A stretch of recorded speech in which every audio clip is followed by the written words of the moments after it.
Comment fonctionne le principe des déséquilibres des trois bioénergies ayurvédiques Vata, Pitta, Kapha? Une bioénergie ou un dosh est composée des éléments de l'univers précurseurs à elle. Elle ne peut donc jamais être stable, en particulier parce que nos environnements changent tout le temps. La bioénergie va donc s'accumuler dans son lieu de résidence ou lieu le plus important, c'est-à-dire son lieu physiologique de prédilection. C'est le principe du verre d'eau qui va venir se remplir et qui, au bout d'un moment, va être trop plein et se mettre à déborder. La bioénergie fait exactement la même chose dans le corps physique. Elle peut partir, se balader ailleurs et c'est souvent comme cela que les manifestations physiques apparaissent de manière grossière. Plus la bioénergie se répand, plus elle va faire de dégâts. En général, ces aggravations sont saisonnières et naturelles, et les bioénergies se pacifient avec les changements de saison. Pourtant, il est toujours avantageux de savoir quand et comment elles se manifestent.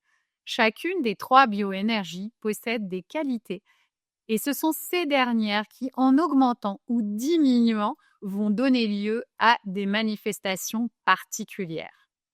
Voici comment cela se traduit pour chacune d'entre elles. Pour Vata Dosh ou la bioénergie Vata, le siège principal ou son lieu de résidence est le côlon. Dans le stade d'accumulation, on peut remarquer une légère tendance à la constipation ou des gaz occasionnels. La peau peut sembler un peu plus sèche et on a de brèves phases d'inquiétude ou de pensées dispersées.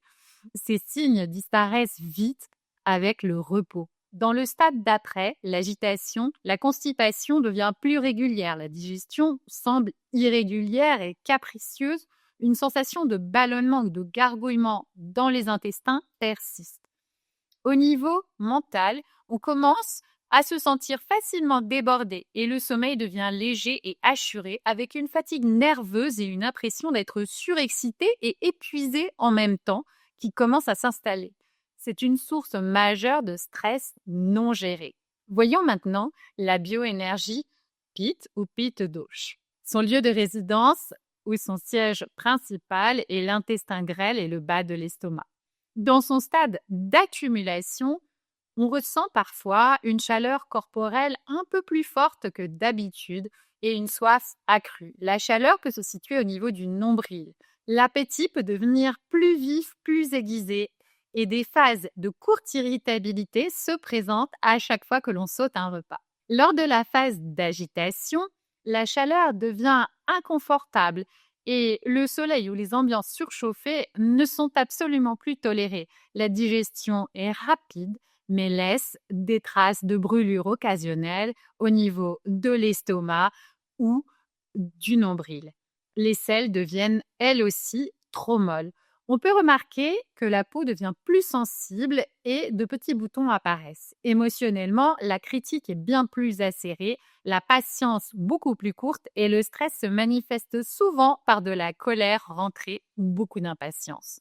La bioénergie Kapha ou Kapha Dosh a un lieu de résidence qui est le haut de l'estomac et les poumons. Dans son stade d'accumulation, la sensation de lourdeur légère après les repas se manifeste en particulier 1 heure après les repas.